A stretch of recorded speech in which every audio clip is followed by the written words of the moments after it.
नमस्ते अस्तु भगवन् विश्वेश्वराय महादेवाय त्र्यम्बकाय त्रिपुरान्तकाय त्रिकाग्निकालाय कालाग्निरुद्राय नीलकण्ठाय मृत्युञ्जयाय सर्वेश्वराय सदाशिवाय श्रीमन्महादेवाय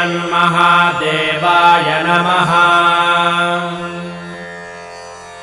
नमो हिरण्यबाहवे सेनान्ये दिशां च पतये नमो नमो वृक्षेभ्यो हरिकेशेभ्यः पशूनां पतये नमो नमः सस्पिञ्जराय द्विषीमते पथीनां पतये नमो नमो बभ्रुषाय विव्याधिनेन्नानां